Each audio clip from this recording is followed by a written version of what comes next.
मंडळी, मुलं मुली तारुण्यात आले की एकमेकांचं आकर्षण होणं, यांच्यामध्ये प्रेमसंबंध होणं आणि त्यानंतर मग दोघांमध्ये शारीरिक संबंध होणं, हे एक गोष्ट सरळ पाहता साहजिक वाटत असतात.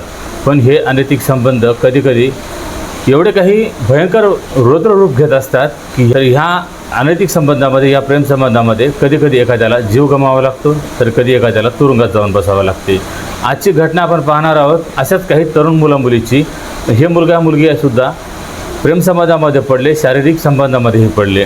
आता हेच यांचं आकर्षण शारीरिक संबंध ठेवण्यासाठीच होतं, पण या शारीरिक संबंधाला यांनी प्रेमसंबंध असं नाव दिलं.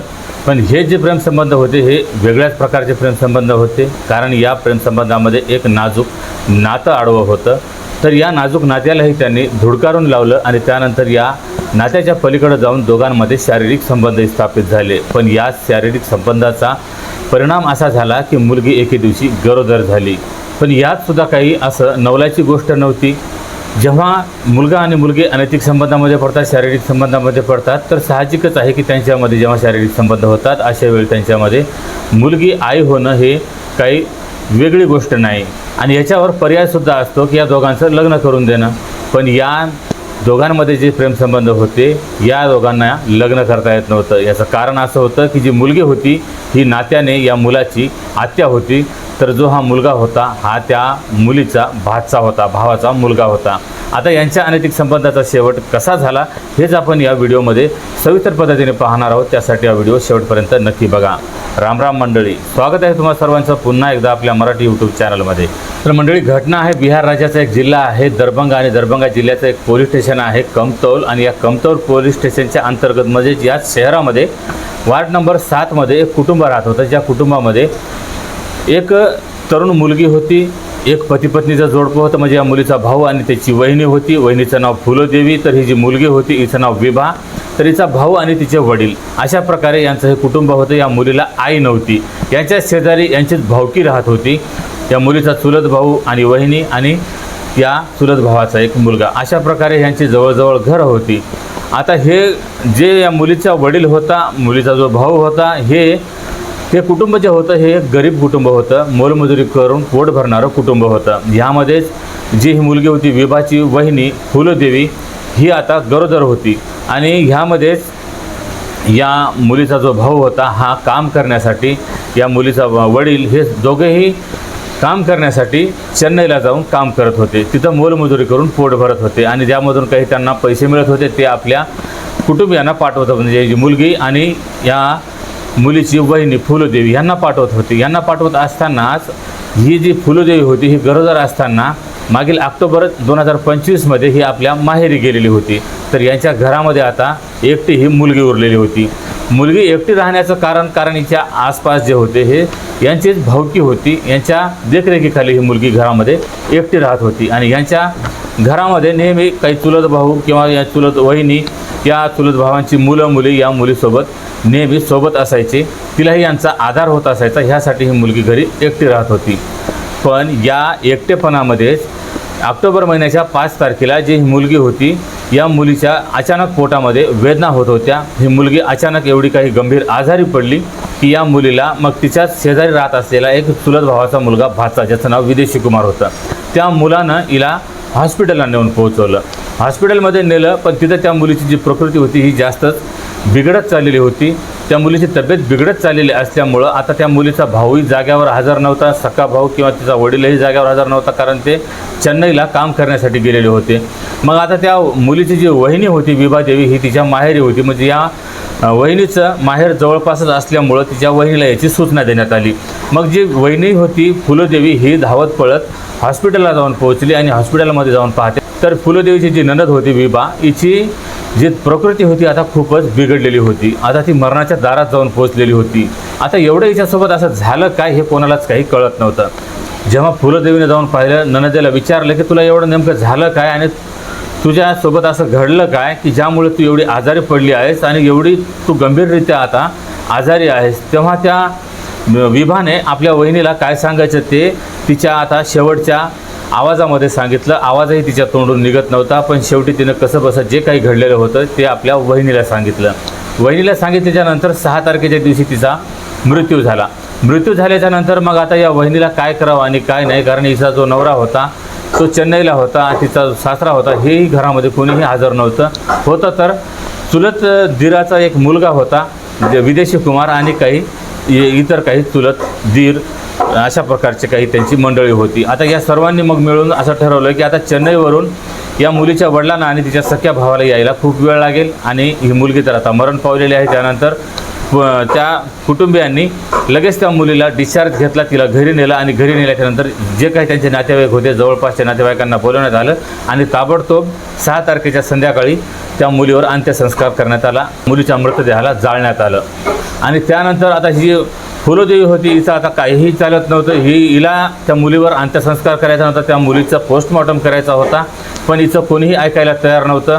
तिकडं फोनवरून त्या फुलोदेवीचा नवरा सांगत होता की आम्ही येईपर्यंत थांबा, पण इकडं कोणी थांबायला तयार नव्हतं, कारण मुलीच्या मृतदेहातून दुर्गंध सुटेल. तिला जर जास्त वेळ ठेवलं तर ते मृतदेह सडायला लागेल, कुजायला लागेल आणि हिच्यामध्ये दुर्गंध पसरेल. ह्यासाठी तिच्यावर अंतिम संस्कार करणं हे खूप गरजेचं आहे, असं काही नातेवाईकांनी म्हणजे जे भावकी जे होते यांनी सांगितलं. त्यानंतर तिच्या मृतदेहावर अंत्यसंस्कार करण्यात आला. आता त्याच्यानंतर मग जेव्हा या मुलीचा भाऊ, तिचा वडील इथं जागेवर आले, त्यांच्या घरी आले, तोपर्यंत आता या मुलीचा मृतदेहावर अंत्यसंस्कारही झालेला होता.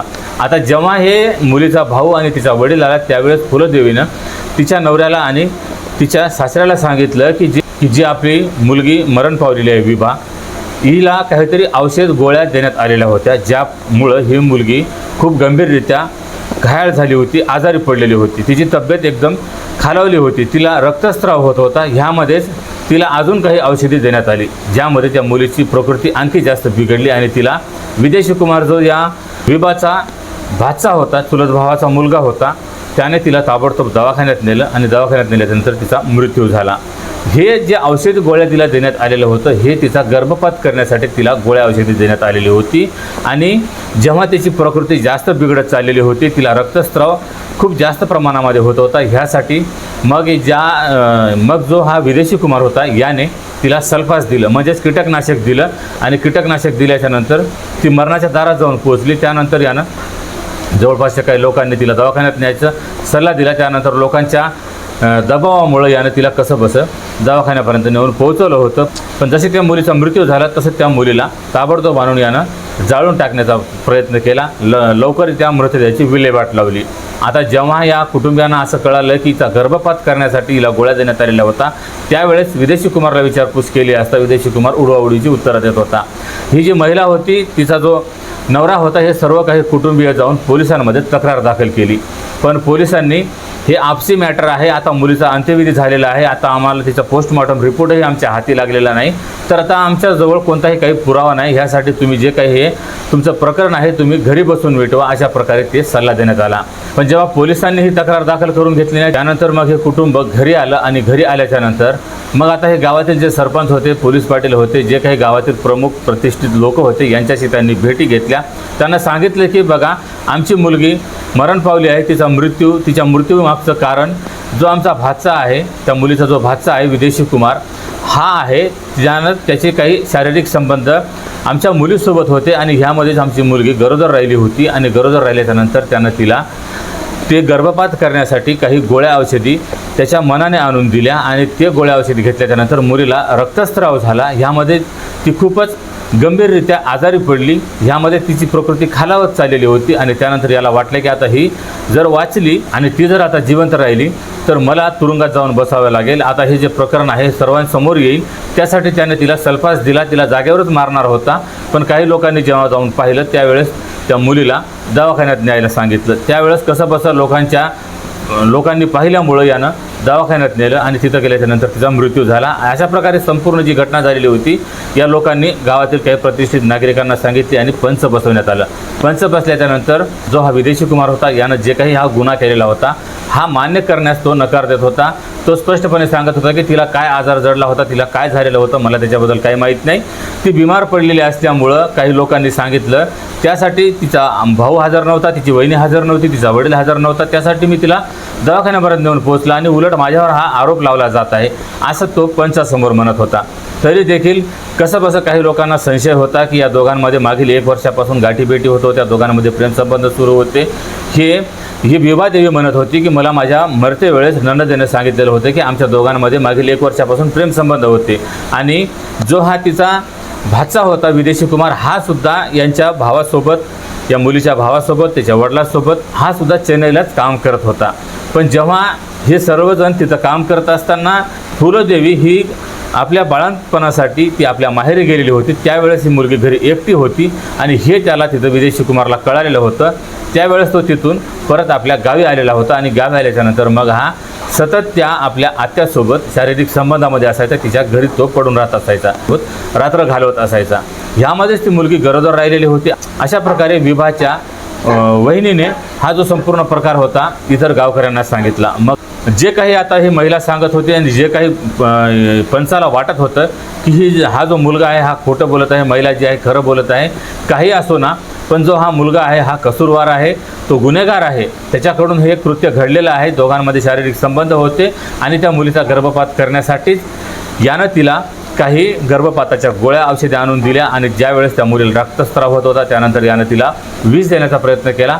असं काही आता पंचांना वाटत होतं. त्यावेळेस पंचांनी सांगितले की बघा आता जे काही झालं गेलं ते आता विसरून जा आणि मुलाला सांगितले की तू यांना 1.5 लाख रुपये नुकसान भरपाई म्हणून दे. त्या मुलीच्या जीवाची त्यांनी एका प्रकारे 1.5 लाख रुपये किंमत लावली. आता या कुटुंबियांना असं वाटत होतं की आमची मुलगी ही जीवानीशी गेलेली आहे, आमची मुलगी आम्ही गमावून बसलेला आहे आणि हे 1.5 लाख रुपये घेऊन आमच्या मुलीच्या जीवाची भरपाई होणार आहे का, ह्यासाठी ह्या कुटुंबियांनी ते पैसे घेण्यास नकार दिला. हे पैसे घ्यायला मान्य करत नव्हते. तेव्हा शेवटी जे गावकरी होते यांना आता असं समजलेलंच होतं की ह्या मुलाची काही चूक आहेच, याचे शारीरिक संबंध होते, अनैतिक संबंध होते, ह्या कारणामुळंच हा दोषी आहे. त्यासाठी मग गावकऱ्यांनी सर्वांनी मिळून जो विदेशी कुमार होता याचे केस काढण्यात आले आणि याचे केस काढून त्याला गाढवावर त्याच्या गळ्यामध्ये चपलाचा हार घालून त्याला संपूर्ण गावामध्ये त्याची धिंड काढण्यात आली आणि जेव्हा ही धिंड काढण्यात आली, धिंड काढून त्याला सोडून देण्यात आलं. आता कुटुंबियांनी तर पैसे घेतलेले नव्हते तर त्याला एवढी शिक्षा द्यायची म्हणून असं या गावकऱ्यांनी ठरवलेलं होतं आणि त्याप्रमाणे गावकऱ्यांनी त्याला अशा प्रकारची शिक्षा दिलेली होती. जेव्हा आता ही शिक्षा दिली त्यावेळेस मात्र विदेशी कुमार हा रागाने भडकला आणि त्याचा राग आता या महिलेवर होता. जी ही आता त्याची चुलती होती, या विभाची वहिनी फुलदेवी होती, हिच्यावर त्याचा राग होता. तो यांच्या घरी आला आणि घरी आल्याच्यानंतर त्यानं थेट सर्वांना धमकी दिली की मी जे काही केलं तर मला तर आता शिक्षा मिळालेली आहे, गावकऱ्यांनी मला शिक्षा दिलेली आहे, पण आता मी जे काही तुम्हाला शिक्षा देणार आहे याच्यासाठी तुम्ही आता तयार राहा, कारण आता तुमच्या कुटुंबामध्ये मी एकालाही जिवंत सोडणार नाही. अशा प्रकारे यानं येऊन थेट धमकी दिली. सर्व कुटुंबियांना येऊन तो भांडत होता. त्यानंतर मग दुसऱ्या दिवशी हे कुटुंबीय सर्वजण जाऊन एका प्रकारे यांना त्याची धिंड काढून, त्याचे केस काढून, त्याच्या गळ्यामध्ये चपलाचा हार घालून त्याला जरी गावानं फिरवलं असेल तरी त्याला या संपूर्ण गुन्ह्याची एवढी शिक्षा ही काही पुरेशी नव्हती. ह्यासाठी कुटुंबीय अजूनसुद्धा तो यांना धमकावत होता आणि एवढंसुद्धा यांची या मुलीचा जीव गमावूनसुद्धा यांना अजून याच्या धमक्यांना सामोरं जावं लागत होतं. त्यासाठी हे कुटुंब SSP ऑफिसला जाऊन पोहोचलं. SSP ऑफिसमध्ये जाऊन यांनी तक्रार केली. त्यावेळेस SP वरिष्ठ अधिकाऱ्यांनी या पोलिसांना आदेश दिले आणि त्यानंतर मग जो हा मुलगा होता याला ताब्यात घेतलं आणि जेव्हा त्याची सक्तीने विचारपूस केली त्यावेळेस हा संपूर्ण गुन्हा त्यानं मान्य केला. पोलिसांनी त्याच्यावर गुन्हा नोंद केलेला आहे. त्याला तुरुंगातसुद्धा पाठवलेलं आहे की यानं ज्या प्रकारे आपल्या आत्यासोबत अनैतिक संबंध ठेवले, शारीरिक संबंध ठेवले, या शारीरिक संबंधामध्ये तो एक भ्रूण हत्या करत होता, तिचा गर्भपात करत होता. ह्यामध्ये तो सुद्धा त्याचा डाव उलटा पडला. त्या मुलीला रक्तस्राव होत होता. ती मुलगीसुद्धा आता मरण्याच्या दारात जाऊन पोहोचलेली होती. त्यानंतर यानं तिला विष पाजलं आणि विष पाजून तिला संपवण्याचा प्रयत्न केला. एवढंच नाही तर त्या मुलीला यानं संपवलंसुद्धा. ती मुलगी त्यानंतर दवाखान्यामध्ये जाऊन मरण पावली आणि त्यानंतर त्याच्यावर असा खुनाचा आरोप, भ्रूण हत्येचा आरोप, अशा प्रकारचे त्याच्यासोबत त्या मुलीसोबत शारीरिक संबंध ठेवण्याचे आरोप, अशा आरोपामध्ये त्याला अनेक काही गुन्हे दाखल करून त्याला तुरुंगात पाठवलेलं आहे. तेव्हा आता हे कुटुंब आज कुठं समाधान आहे की ज्या आरोपीने यांच्या मुलीची हत्या केलेली आहे त्या आरोपीला आता शिक्षा मिळालेली आहे. जे गावकऱ्यांनी जे निर्णय घेतलेला होता की 1.5 लाख रुपये द्यायचे आणि 1.5 लाख रुपयामध्ये हे जे संपूर्ण प्रकरण आहे इथं मिटवायचं असं अगोदर ठरवलेलं होतं, पण कुटुंबियांनी ते 1.5 लाख रुपये घेण्यास नकार दिलेला होता. पण एका प्रकारे जो हा गुन्हेगार त्यांच्यासमोर याचा गुन्हा सिद्ध झालेला होता त्यासाठी मग आता गावकऱ्यांना त्याला काहीतरी शिक्षा द्यायची होती म्हणून त्यांनी त्याला गाढवावर बसून त्याच्या गळ्यामध्ये चपलाची हार घालून गावामध्ये धिंड काढली, त्याची केस काढून त्याची टक्कल करून त्याला गावामध्ये फिरवलं. एवढी गावकऱ्यांच्या नजरेमध्ये त्याची शिक्षा होती, तेवढी त्यांना शिक्षा दिलेली होती. पण ही जी शिक्षा होती ही कायद्याच्या दृष्टिकोनातून योग्य नव्हती किंवा कुटुंबियाच्या दृष्टिकोनातून योग्य नव्हती, पुरेशी नव्हती. त्यासाठी आता हे पोलिसांनी जेव्हा योग्य ती कारवाई केली तेव्हा आता हे कुटुंबांना समाधान झालेलं आहे. तर मंडळी, ही संपूर्ण घटना तुम्हाला ऐकवण्यामागचा उद्देश कोणाच्याही भावना दुखावणे किंवा कोणालाही बदनाम करणे हा नसून फक्त अशा घटनांपासून तुम्हाला सतर्क करणे, सावध करणे हाच आहे. आणि या संपूर्ण घटनेबद्दल तुमच्या प्रतिक्रिया कमेंटमध्ये अवश्य कळवा. आणि जर हा व्हिडिओ, ही माहिती आवडली असेल तर व्हिडिओला लाईक आणि चॅनलला सबस्क्राईब करायला विसरू नका. तर भेटूया पुन्हा एका अशाच नवीन घटनेमध्ये. तेव्हा सतर्क राहा, सावध राहा, सुरक्षित राहा. जय हिंद, जय महाराष्ट्र.